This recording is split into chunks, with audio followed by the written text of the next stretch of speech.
Tired? Yeah, long day. But your ship's the last one in. So anything to declare? Any plants, non-sentient pets, organic matter? Nothing organic, just some pottery and stonework. Funny thing. Bottom of this box on the inside is 4 inches shorter than the bottom of the box on the outside. Like there was a hidden compartment in here. If I didn't know any better, I might think you were trying to smuggle something in. Not a chance. No, it's just packing material to protect this stuff. Here, let me show you.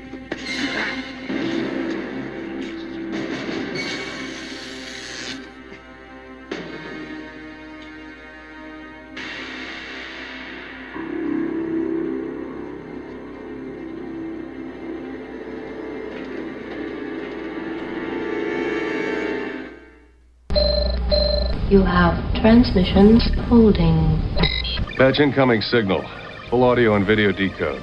Purple files accessed. What you are about to see has never been shown to anyone outside the Great House.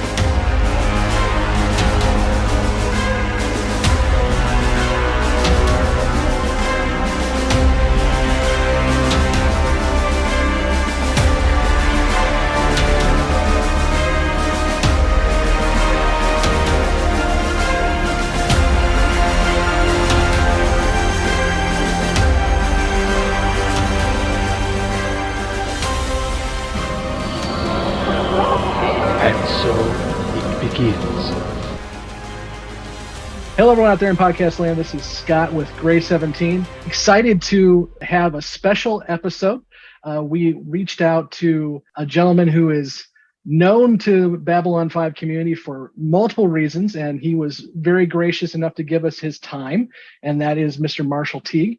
So we are excited to have you here to just talk about your experience with both your role with Babylon 5, but also as an actor who has been a very busy individual for many, many years. We'd love to hear more about that. So with me as well is Blake from the team, and we're going to be just chatting with you. So, sir, if you want to just give a little bit of introduction of yourself and kind of who you are and where you're coming from. My name is Marshall Teague. I've been around the acting world for about 44 years. I've been very blessed to have done a lot of shows over the years with some incredible people. I mean, absolutely incredible people, everything from sci-fi to Westerns to cops to military, you name it, comedy. They've thrown in a little comedy with Marshall every once in a while. So it's been a great 44 years. I have absolutely no complaints whatsoever.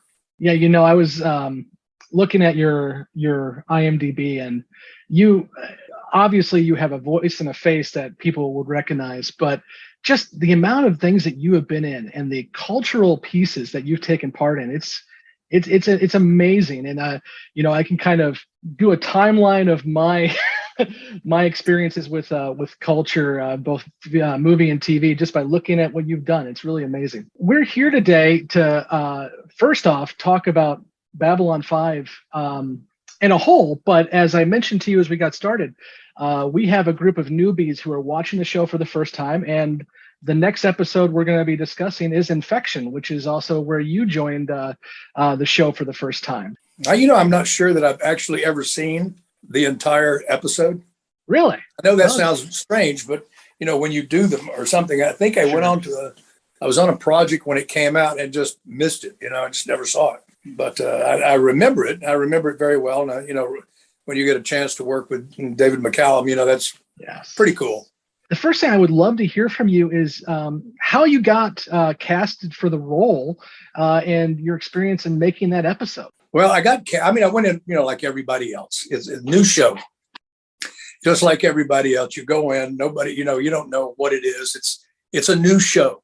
It's a brand new show. It's sci-fi. It's out there. It's another universe. I mean, it's as opposed to Star Trek that traveled to different places in the Babylon 5 world. We brought all the places together. It was probably, Joe Straczynski's, his mind works. He's out there in a great way. His mind just works. It never stops. He never stops. But this was something that had been in his mind for a long time because he is a sci-fi geek, if you really. But he created this. We went in, and there really wasn't a lot of people going into it. I understand a lot of people got turned down because the first question they ask you, are you claustrophobic?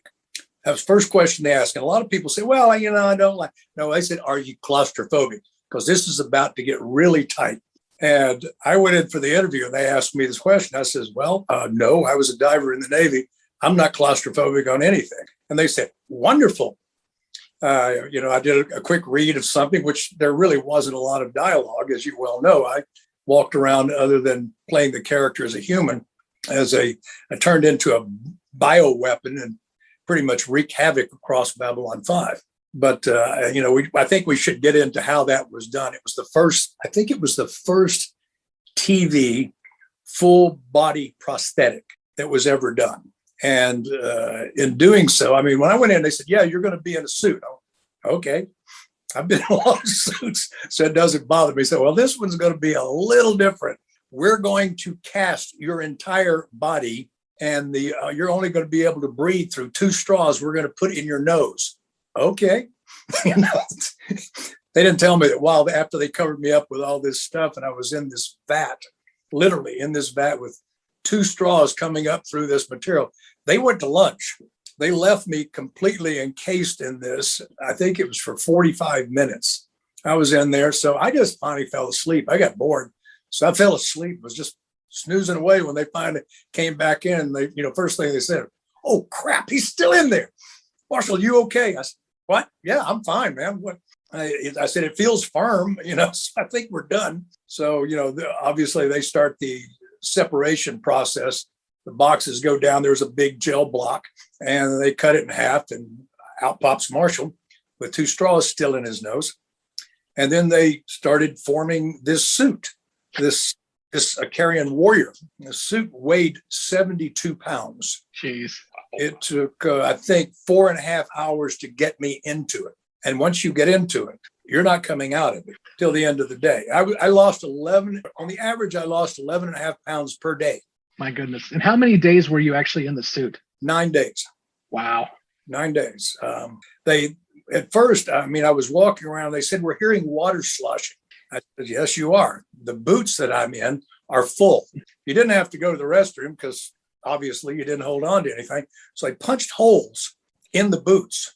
And of course, all this water just started pouring out of the boots. And I didn't go to the bathroom in the suit. No, I didn't do that. Clear that up right now. I did not do that at any point. But they punched holes in it. And the next thing they know, the floor is covered with sweat, liquid. The internal temperature I think the internal temperature was 108 on an average day. And when you fought, the temperature went to about 115. That's the first couple of days, first 2 or 3 days, they didn't have a cool suit, to keep my temperature down. So basically I just had to sit in there and roast for, 8 hours and drink a lot of fluids. And again, I will say, I did not go to the bathroom in that suit. It just all came out in sweat. But they sculpted, if you've seen it, it's a pretty intense suit, with that huge weapon on my right arm and this thing that came out because of that implanted piece of that David McCallum stole, by the way, off the planet of Acarian, that implanted itself in my chest and created that thing. So that's just a little bit of how I got the roles, because I wasn't claustrophobic. And Joe kept coming in every once in a while we were shooting this, and he would walk up to me and he would get real close to it like this. He would look at me. Of course, my eyes were slits, they had these yellow films with slits in it. And he said, are you okay? And I just did the voice. I went, yes, I am fine. And 2 or 3 times every day he would come in and tap me on the head. Are you okay? And it was very kind, very sweet of him to do so. But they finally got the cool suit, and that helped a lot. So part of our background that we've been doing with the show is also, Scott and I have both been reading the old Usenet groups for Babylon 5 that are still out there. And we've also watched some of the videos from the various conventions where the cast has been telling stories. And there's one in particular out there online about you and the suit. I guess they were having a production meeting and no one had seen the suit yet. And there's this story version where they said you kind of they sent you into this production meeting, kicking the door in the suit. Yes, sir. Well, that was another little gift from Joe. Joe wanted to surprise her because basically he didn't let anybody see this.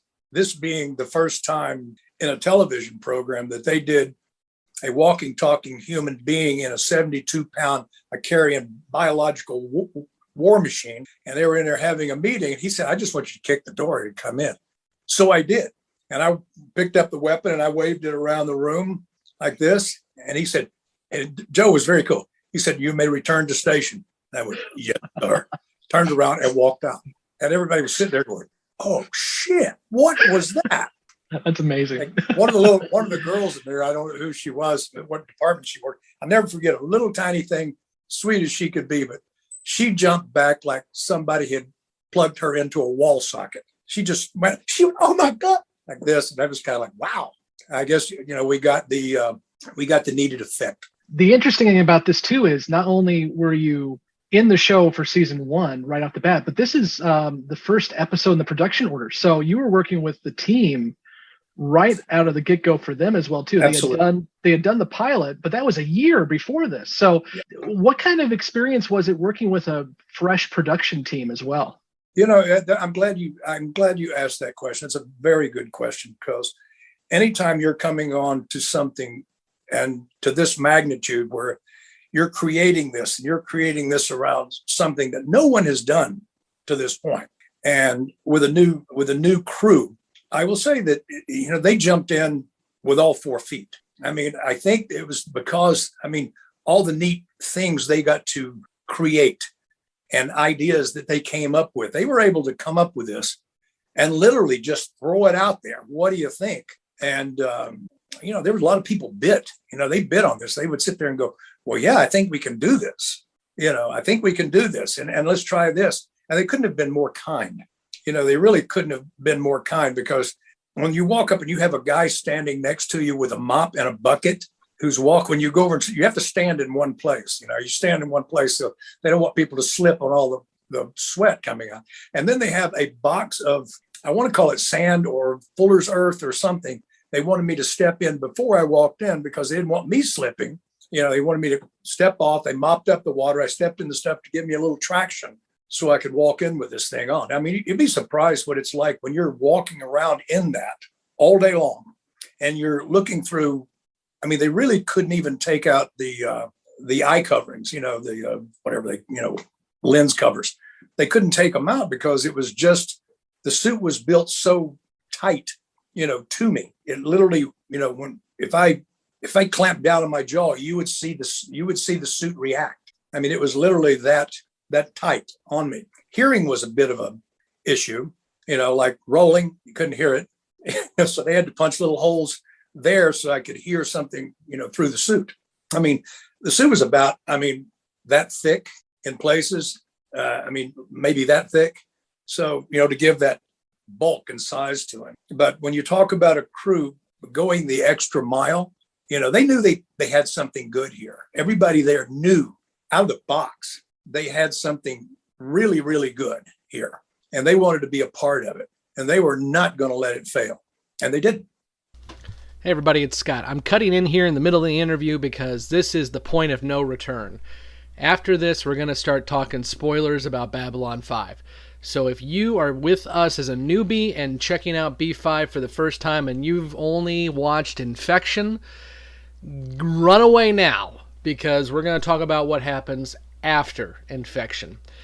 If you do have to run away, please be sure to check out Marshall's social media feeds. They are linked in the show notes. He is an amazing human being, and you should check him out. And also, let him know you're checking him out because you heard him from us. So, again, if you are not wanting to know about what happens in Babylon 5 all the way to the end, leave now. And if you're okay with being spoiled or you've been a lifelong fan, well then, hang with us. Thanks.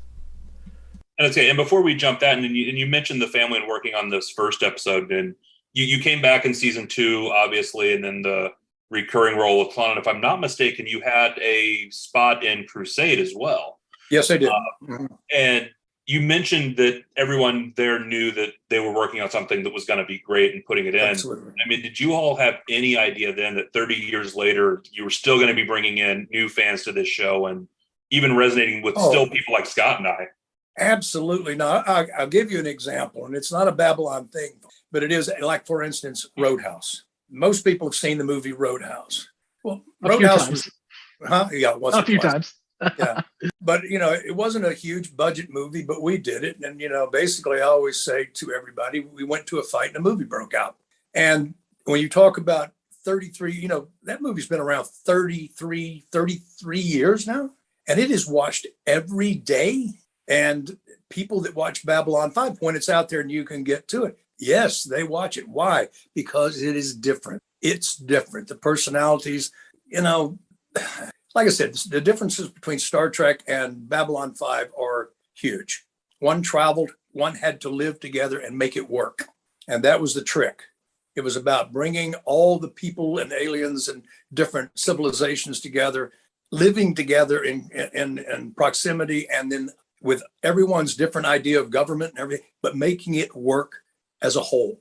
That was hard to do, and hard to do as a program, but they did it. Am I surprised? I'm flattered, I think is a word I would use, because I really did, excuse me, I really did enjoy working on the show. I had many friends on that show, as you well know. Going to work was a pleasure, and I always say the saddest moment of every day, it was for me, and the same for others, was when they said, ladies and gentlemen, that is a wrap. At the end of the show, that's what you hear. And then you sit around and you go, wow, when's the next one? When is the next one? And everybody on there pretty much had that attitude. So when you say 30 years later, it's still going. Yeah, it's still going, and people loving it. And that, like I said, that flatters me. Well, if we get lucky, it may go even more if the new reboot gets picked up, which we're hopeful for. I've heard little bits and pieces about it. Not you much. You probably heard more than we have, because JMS is being very quiet. No, I haven't heard more than you. I hear hints of who's may be there or may not. And everybody says, "Are you going to be there?" I said, "I have no idea. I really couldn't answer that question. That's up to Joe. And if he feels that he can bring back Talon for whatever reason, would I do it? Yeah, because I still have the sword." Well, okay, there you go. You mentioned some of the folks you got to work with, and first off, let's talk a little bit about David McCullum. I'm one of my favorite films of all time is The Great Escape, and so just watched it. Awesome. So love to hear a little bit about how he was working with him, and we can go from there too. Well, to start out with David McCullum, I will say right off the bat, he is a consummate perfectionist, not unlike many others that worked on. He was very professional, very kind, a very kind, giving man, always up for a conversation when, something is slow on the set. If he doesn't have lines to work on him, everybody was very respectful there. If they saw you were studying, nobody bothered you. They let you do your job. But if you weren't, you were hanging out. Yeah. You just, hey, David, I just want to, tell, I went to him. First thing I said was The Great Escape. And then I went with the man from Uncle. I said, I loved your Elio Kiriakin. And he went on and on about that character with Robert Vaughn and how they had all these neat toys they would give them to play with, and they had a good time. But working with him was just a real pleasure. I mean, I walk on the set and all of a sudden I'm staring right at David McCullum, Elio Kiriakin. I'm sitting there eyeball to eyeball with this man, and he introduces himself. David, it's a pleasure. It's nice to meet you. And you're going, well, yeah, I think it's Marshall. It's great to meet you, man. So, yeah, did I have a little of that little twinge of, wow, this is history I'm working with right here. Mm-hmm. Yeah, I did. And of course, the other one I absolutely, and you've already mentioned him a little bit, is Andreas Kansoulis. I would think working with him, and unfortunately we lost him way too soon, but I'd love to hear your experiences with him and just anything you want to share about that as well. Well, it was a combination, how it came, Bruce Boxleitner and I had been friends for years before this. I mean, and being able to work with Bruce was a trip. But when I came on as Talon and was matched up with Andreas Katsoulis, who is, again, I will say, a consummate, professionally, trained actor. I mean, he's just brilliant, in his works and his subtleties. You hear it in his voice, his subtleties, the way he speaks, the way he emotes emotion sometimes is in the slightest infraction of a word. So working with him was, it was a dream. We would come into makeup, say 3:30 in the morning. He would come in for makeup. He and I both, we would sit outside. He would smoke his last cigarette before sitting down. And then they would start to put everything on. And we were still Marshall and Andreas until they put in our eye coverings, which were red. And the second we did that, we were no longer Andreas and Marshall. We were Jakar and we were Talan. And our whole persona changed, and we never came out of that when we were working. We were always in that persona. Even when we went to eat, we would go together. Of course, I would stand behind him. I never stood in front of him. I stood and when we sat down to eat, I always allowed him to sit first, and then I would sit. And it was just something that became very natural to do. And everybody else noticed that. Everybody on the set noticed that. Even when we were working, it was always that hierarchy, but equal, connection that went on there. So it was great. And and as we left the show, he left the show, and it was indicated that I was moving into his position. I think the same as I have my sword in my hand, but you have yours, and in your heart and in your mind. Little things like that make you remember a great person and great moments. And if people, people that watch this, excuse me, I'm very sorry, I think you will recognize, you guys have seen it, so you can recognize there is that position that we are in. And we held that all the time. And a lot of people, I've had people question, why, man? I mean, it takes over. It's never over. It's not over till they take, the contacts out. When they take the contacts out, we became Marshall and Andreas, and never before. So it gives you an idea. And of course, Bruce, other people that you work, Bruce Boxleitner and I have, like I said, known each other. We have rodeoed together. We have been outside together. We've done some of the craziest stuff in the world. He used to rope a lot, and I would go out to watch and, that kind of thing. We were just close. And when it worked out and I got on the show, and we had that sword fight. I think it was All Alone in the Night. I think it was, or Day in the Strife. I don't know which one, but we had the sword fight. And the guy said, we don't have any aluminum swords. I said, good. Who the heck wants to fight with an aluminum sword? And Bruce came up and said, if it was anybody else but Marshall, I would say, find me a rubber sword. I said, but Marshall is very well trained with a sword. So I'm not worried about it at all. So, that's kind of a high compliment. But I've also been in martial arts my whole life. So I've studied a lot of weaponry, swords, staff, that kind of thing, along with the rest. But the friendships you make on a show are what I wish people would make for real. I really do, because it's something you hold very dear and you don't take it lightly. I've lost a lot of friends that I've worked with, and I miss them every single day of my life. I think about them often, sometimes at the strangest time you can imagine. They'll pop into your head. And it's kind of like Joe when he went, are you okay? That kind of thing. Marsh, how you doing? You feel that. You watch him. I watched Patrick last night, and I was sitting there going, man, you look good, brother. You look good. So that's what we're blessed with. It's a good thing. Does that answer your question?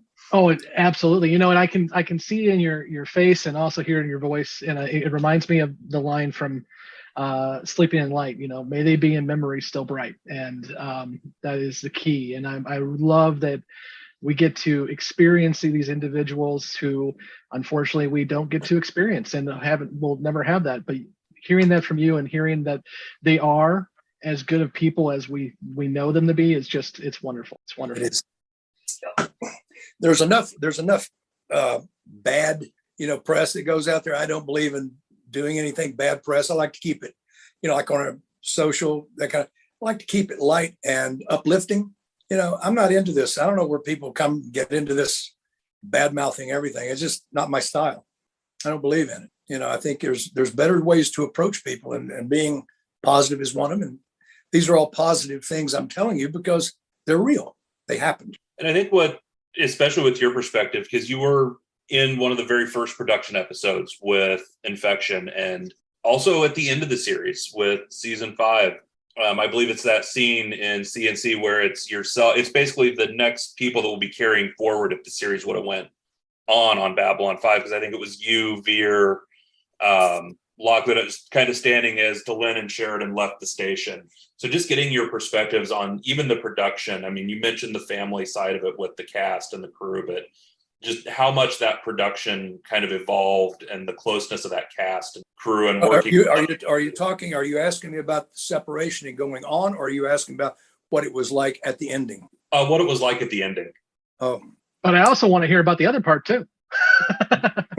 Well, as far as the ending is concerned, I guess the best way to say it, you felt it first. You felt it through the week, as we did scenes, and, surprisingly enough, people that were, finished their scene, and they were cut loose. A lot of them would come back and watch because they didn't want to say goodbye, Yeah, people go, there's no more getting up early in the morning. Bull. That's crap. I don't, because you're going to work, you're going to work with people you like, and they're putting it out there for you, and you're putting it out there for the people that are going to watch it. And you've developed this over the years. When it came down to the end, we knew it. And in many ways, we didn't want to admit it. But when the time came, there was no handshakes. There were hugs. We didn't shake anybody's hand. We hugged them. And we told them how much they meant and what an honor it was to be a part of this for this many years and to see it grow and the fan base grow, So to say it was sad, yeah, it was. But at the same time, it was joyful because you were with people you cared about, and it was kind of the same, but not really when you're going on to something new because, even though there were a few that you had worked with were moving on to it, this was a whole new perspective. So again, you start with an amazing crew and you're kind of starting over. You're trying to pick it up at a spot and then move it forward in advance. So that's where that was to go. I'm not sure that it had the same electricity. It was good, but I'm not sure it had the same electricity as the original. The original was just charged all the time. It was charged all the time. Yes, were there arguments, but there were arguments about creativity, not about arguments about, am I mad at you? I mean, it's arguments about creativity, of wanting to do more. And Joe was the great referee, and he could come in and explain it because there's nobody knew more about Babylon 5 than Joe Straczynski. I'm sorry. The man wrote, I think, almost every episode that was there. I don't think he ever went home. He bought a car. I never forget that. He bought a car and they brought it to the set. It was his car. And I don't think he'd ever had a car before. And he was going to drive it home. I always get a call about 5 minutes later that it's Joe. Can somebody come over here and get me, please? Take me home. He'd run it into a ditch and he didn't know how to get it out of the ditch. He didn't wreck it. He just drove off into a ditch because I think he was trying to think of something or make a note or something. He ended up in a ditch. I mean, a block or two from the studio. So they went over to get him, took him home, got the car out, and he got a chance to spend more time with it. But I'll never forget that night. He said, yeah, Joe, we're going to go pick up Joe, take him home. Jeez. But he never stopped working. That man, it was what it is because Joe never stopped. I mean, he came in and he got on that thing and he started whacking those keys and creating that. I mean, you figure he did all that space stuff. He did it on a Mac. He created all that on a Mac. So, yeah. But he was the great guy. I mean, he came in. If there was an issue, he would explain why. And if it was something to do with the future, he could tell you that because he knew it already. So when he explained it, everybody went, okay, it made sense. It makes sense. Now we know. So, a lot of things people don't hear. I mean, Joe Straczynski, he was always in his room other than tapping me on the head and asking me if I was all right. You rarely saw the man. He would come out and get something to eat. Then after it was over, he would go right back to work. Man was a machine. He was kind of like the character I played in Infection, except a real cool one, Well, I was going to say too, you can see it in pictures of him from like 94 up until 98, 99. It looks like he aged in dog years because I'm sure he was working nonstop. He never stopped. He never stopped. They say he would go home and he'd get back on the thing and start writing it. I mean, he just never stopped. His mind never stopped. He was create, for instance, the backdrop you have, which is a solar system behind you, right? Mm-hmm. Well, that was Joe's mind. Mm-hmm.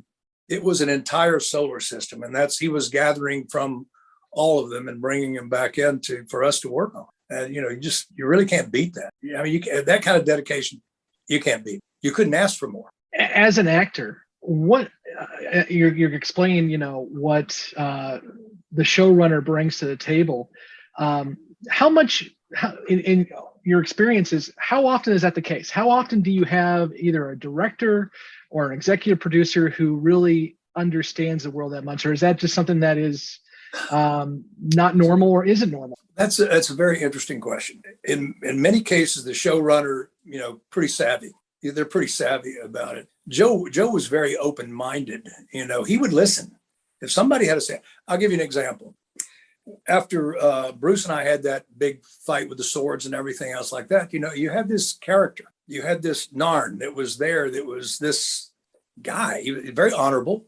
He was very honorable. He wasn't a madman or anything else. He had been captured just like the rest of them for a gladiatorial show of force or whatever.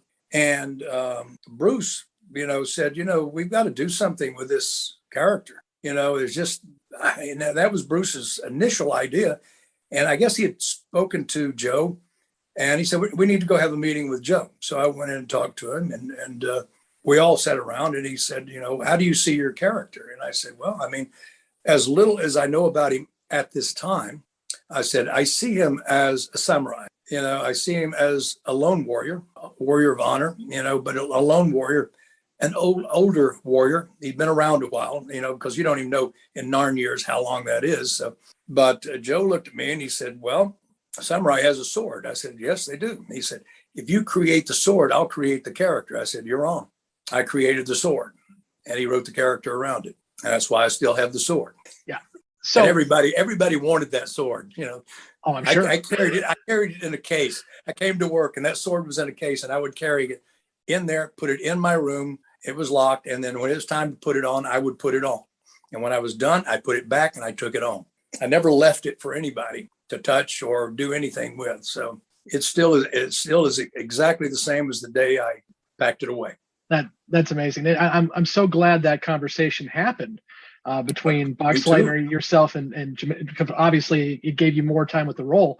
But personally with me, and I mentioned this to you when we were talking online, Talon is one of my favorite characters in the show. I know he's only on there for 5 or 6 episodes, but he brings so much to that role. You bring so much to that role, but also, as Blake mentioned, he kind of acts as that transitional character as well too. You've got the change in Jakar throughout the process, and then at the end we have the new guard coming in with him being an ambassador. I love that character arc that you bring to it, and so it's amazing to hear how that started. That's great. That it really was. And I mean, Joe was very open to it. He liked that episode where we did that. He said there was a connection. There was a connection anyway. There was a natural connection because Bruce and I were friends, and there was a natural connection there. And and Bruce came and said, this is kind of too good to let go. And he mentioned it to Joe, and he said, yeah, okay, we can figure out what to do. We just have to figure out who he is. And and I mentioned what my 2 cents worth, what it would be like, what I felt it should be like, because I said I don't want to carry a like so many a stun gun or a laser beam or anything else like that.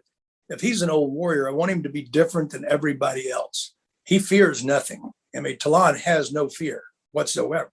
He, by the same token, he knows when it is time and when it is not time. When you have to be diplomatic, he understands that, even though Jakar has told him to back off just a little bit. I think there was one episode where I reached for the sword and Talon and Jakar put his hand up and I stopped, but he created, in my opinion, a character that doesn't come around. Do you wish it would have been in more? Yes, you do. But you take what you have and you make the most out of it, and you love it, and you create it, and you get inside his skin and you create that Talon. You make him who he is that people like to see and wonder what is he going to do and when, or where. all those adjectives you could throw in there. Outside of Babylon 5, I mean, you're talking about this connection you have with Talon. What other characters in your repertoire do you feel like you have a personal connection like that too?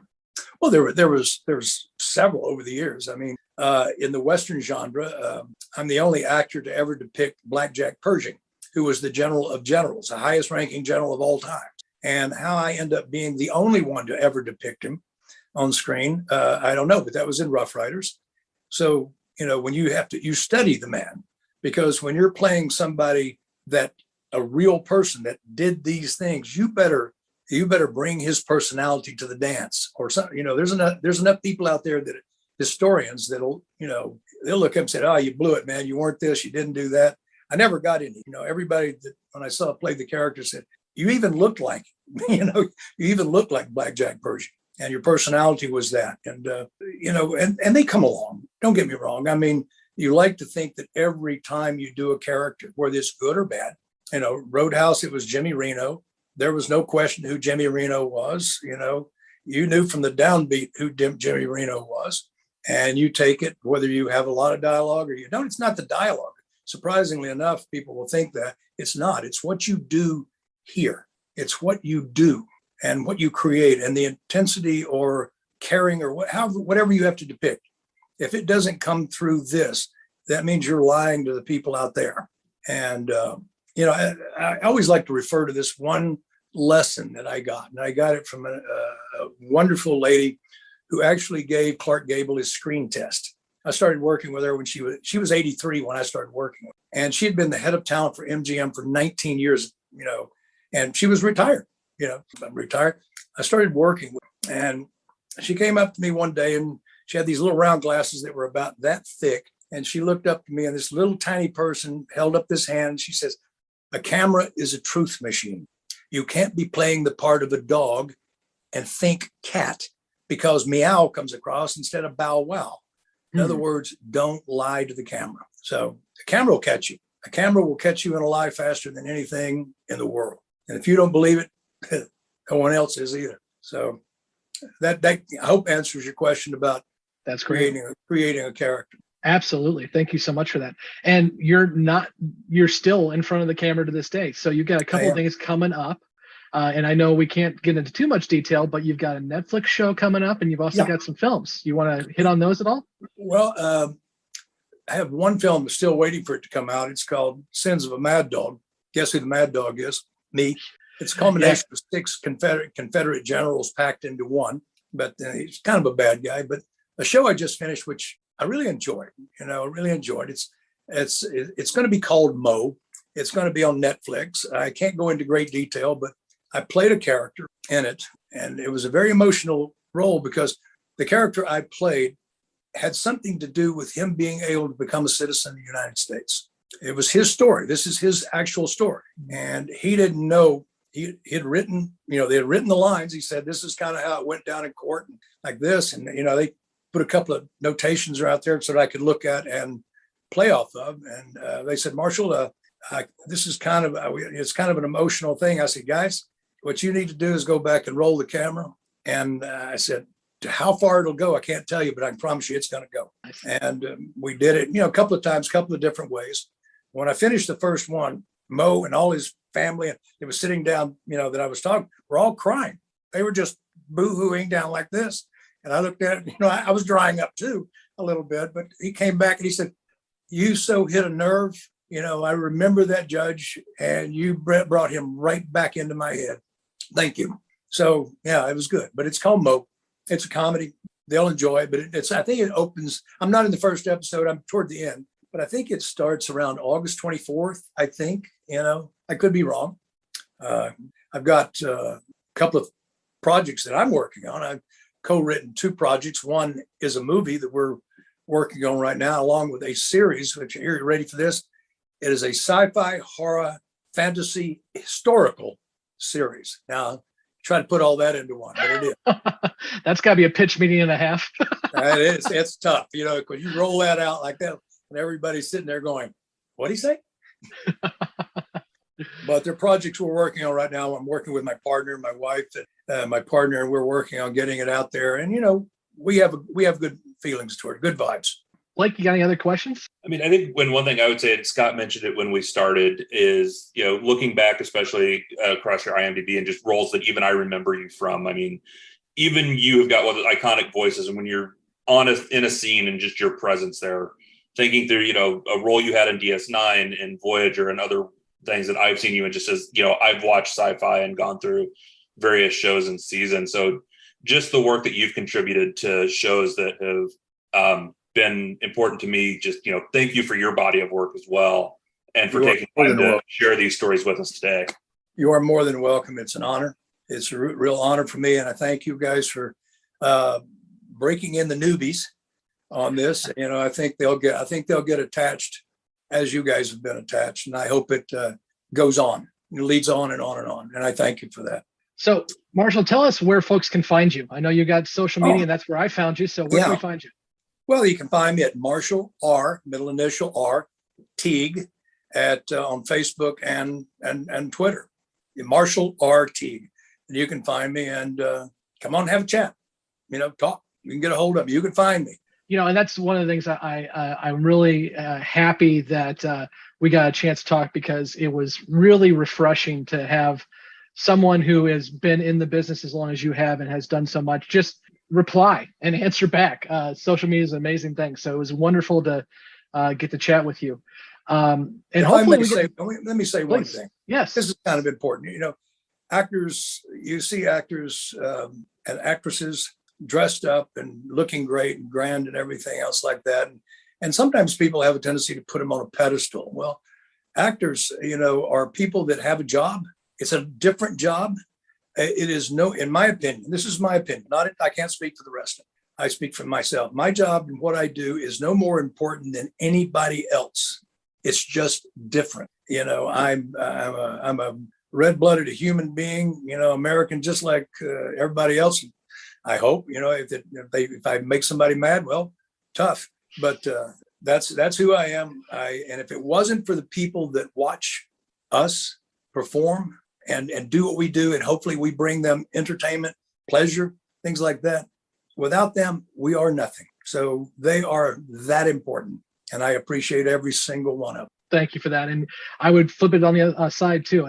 I would say that, especially for us in the nerd culture, what you all do and continue to do. I'm a nerd too.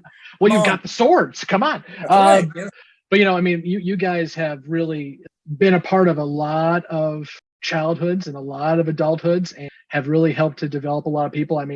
The work that you all do and continue to do is very impactful and important. So it's wonderful to see that and have it continue for sure. One thing I would like to say in closing to all of you, to all that are watching and everything else, enjoy what you watch. Enjoy what you watch. Thank you for letting me be a part of your life and coming into it in one place or another. I thank you, gentlemen, for having me on with you on this. And that's it. I appreciate it. Thank you. Well, thank you so much. We really appreciate your time as well, too. And hopefully we get a chance to talk again. We're going to be doing this for about 2.5 years.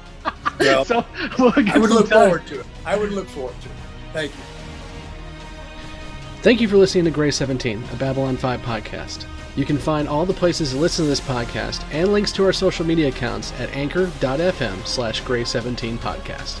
We want to hear from you, so please join the discussion on Facebook and Twitter. Be sure to subscribe and leave a review.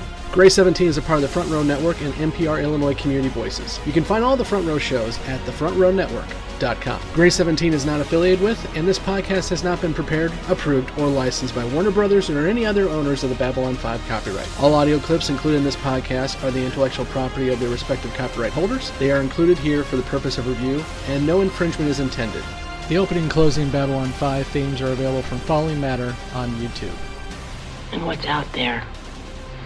The rim. And beyond that? The truth.